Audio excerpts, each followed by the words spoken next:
Mes 7 conseils pour bien réussir son brossage à sec.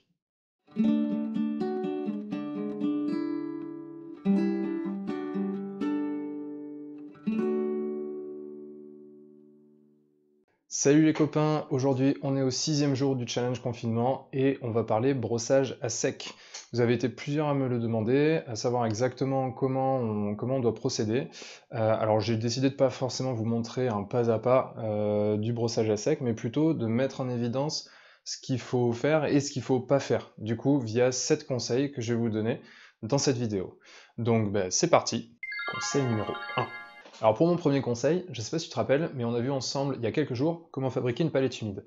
Eh bien ça, tu dégages. En fait, t'en auras pas besoin du tout. Pourquoi? Tout simplement parce que le brossage à sec, comme son nom l'indique, c'est à sec. Donc du coup, il faut surtout pas que la peinture soit trop humide.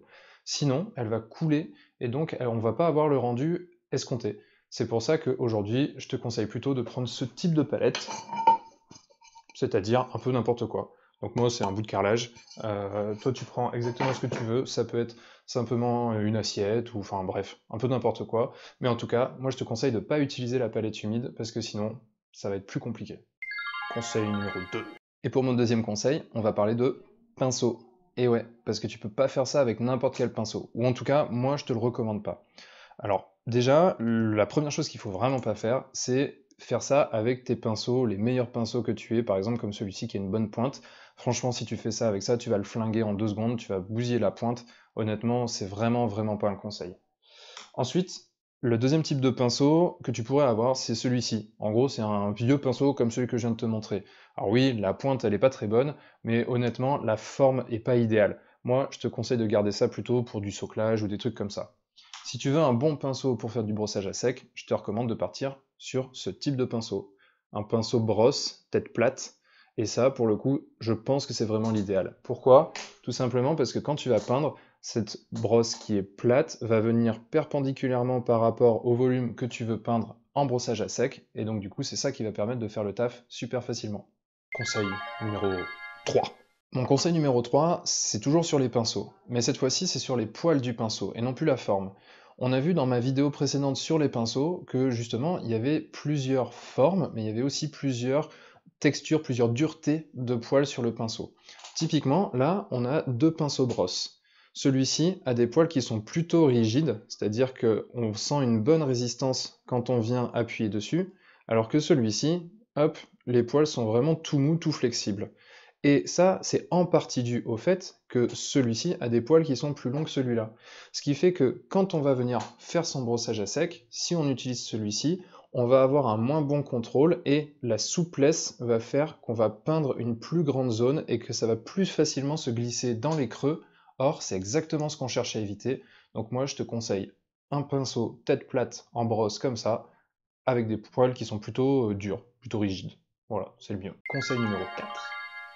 Alors mon quatrième conseil, c'est lié au fait que souvent, le brossage à sec, on lui trouve une texture un petit peu sale, un petit peu poussiéreuse. Et pour ça, il n'y a rien de pire que d'utiliser le blanc. Le blanc, on l'a vu dans une vidéo précédente, on ne peut pas tout éclaircir avec le blanc, donc autant ne pas le faire. Et en plus de ça, sur le brossage à sec, le blanc, c'est quelque chose qui fonctionne, je trouve, assez mal.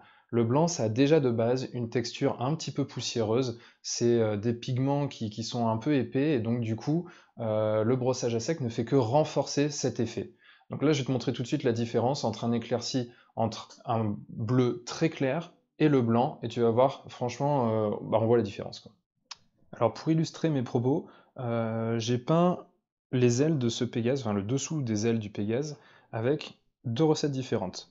Ici, de ce côté-là, j'ai peint avec ce dégradé de bleu, et en dégradant à la fin, mon bleu, ici, en l'éclaircissant avec du pelle flèche. Donc là, si on regarde de plus près, on voit que le travail est quand même relativement propre. On a vraiment l'impression que chaque petit bout de la plume est bien dégradé et bien dessiné. La deuxième aile, je l'ai peinte en remplaçant ça par du blanc. Et là, on voit que le travail est beaucoup moins propre.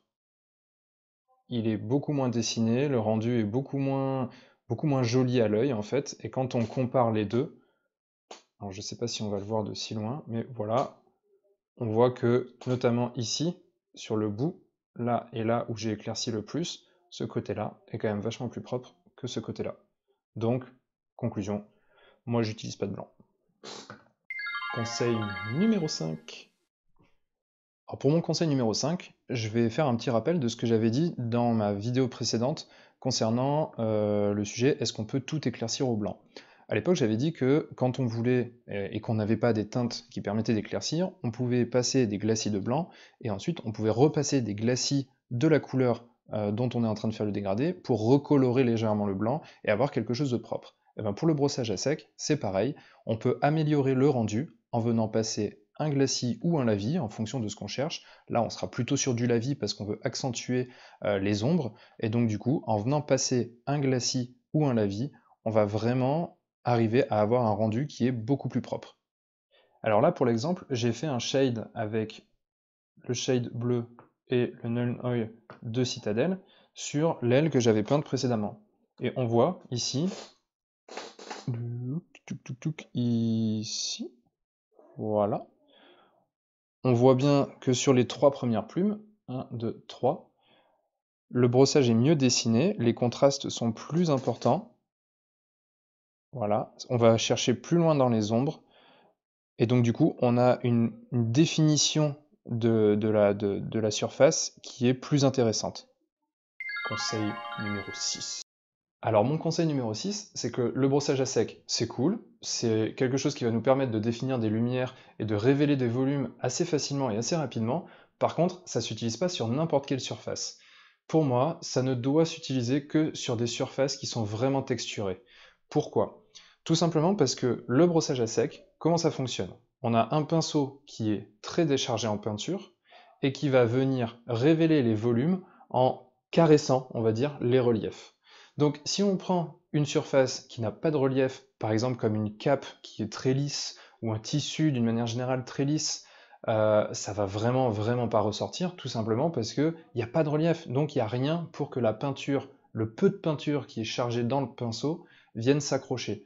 A l'inverse, quand on a une surface qui est très texturée, là on va avoir de quoi accrocher la peinture, et on va surtout ne l'accrocher que sur les reliefs, parce que sur une surface qui n'est pas texturée, on va soit l'accrocher nulle part, soit l'accrocher partout, donc en fait on va rien éclaircir. Donc pour moi, vraiment, le brossage à sec, c'est exclusivement sur des surfaces qui sont texturées, comme les cheveux, la fourrure, ou là où c'est peut-être le plus intéressant, les socles. Et l'ultime conseil, le numéro 7. Bon, je te vois venir, tu te dis, il est sympa, il nous parle du brossage à sec, mais il nous en a même pas montré un dans toute la vidéo.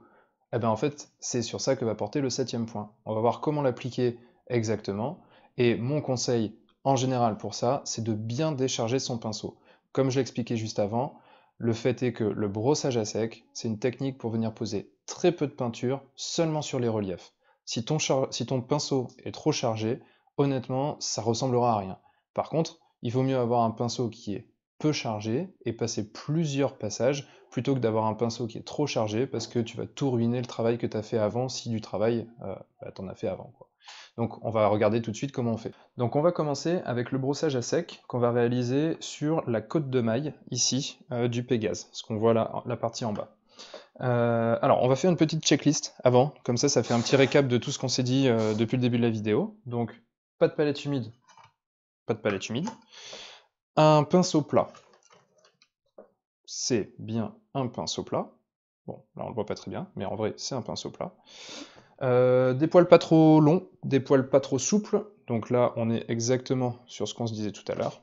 Poils pas trop longs, poils pas trop souples. Ensuite on évite le blanc. Bon bah là on n'est pas sur la peinture du blanc. On peut repasser un glacis derrière, on le verra après, je pourrais le faire. Et on le fait sur des zones texturées. Donc là, en l'occurrence, on est sur une côte de maille. Alors, on le voit pas hyper bien, voilà.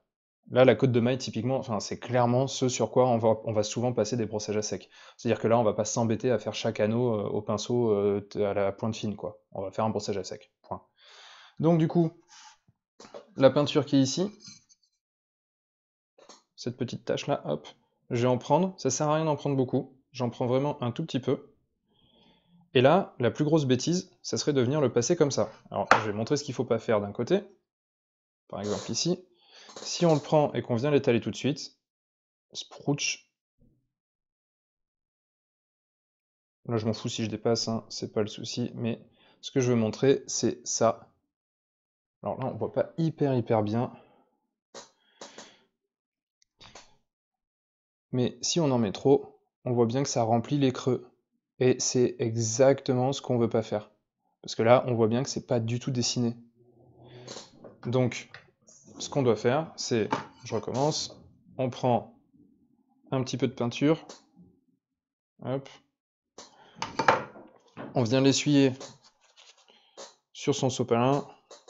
Vous voyez tout ce que j'enlève? Il y en a quasiment plus après, hein. Donc, on enlève, voilà. Petit test, on peut tester sur la peau. La peau, elle est un petit peu texturée. On a toujours des, voilà, des petits traits, des petites rides. Donc, si on passe le pinceau et qu'on ne recouvre que les petites rides, comme c'est le cas ici, ok, on voit pas très bien, comme c'est le cas ici, là, j'ai recouvert que la peau et les rides, on les voit bien, on voit bien les creux, ça veut dire que là, le pinceau, il est juste comme il faut. Donc, on peut venir l'appliquer sur la cotte de maille.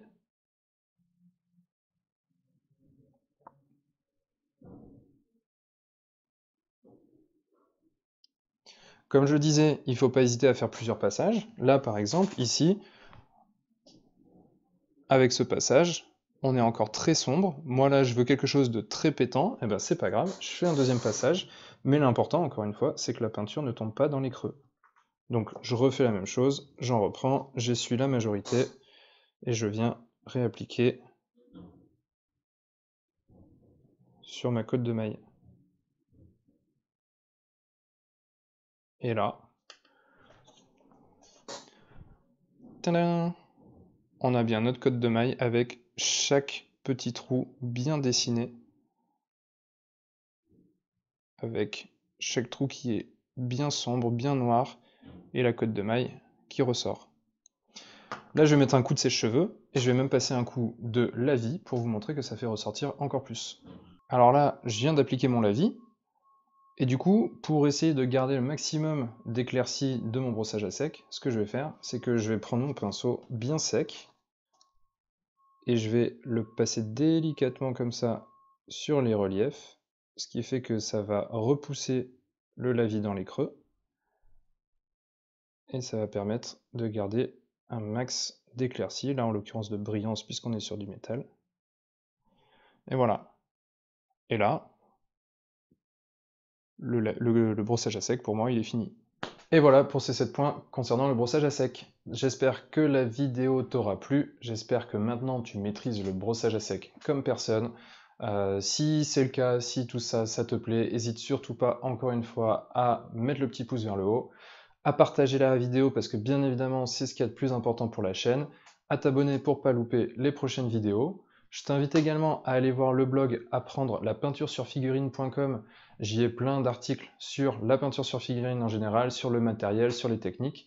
Donc vraiment, n'hésite pas à y aller. Et en plus de ça, j'ai un petit guide du débutant que tu peux télécharger gratuitement. Donc je t'invite vraiment à te rendre là-bas. C'est gratos. Et ben voilà, il me reste plus qu'à te souhaiter une très bonne fin de journée. Je te dis à demain pour la nouvelle vidéo du challenge confinement qui continue. Donc pour ça, laisse-moi tes questions dans les commentaires ou sur Facebook. Et puis n'oublie pas de mettre des couleurs dans ta vie. Ciao!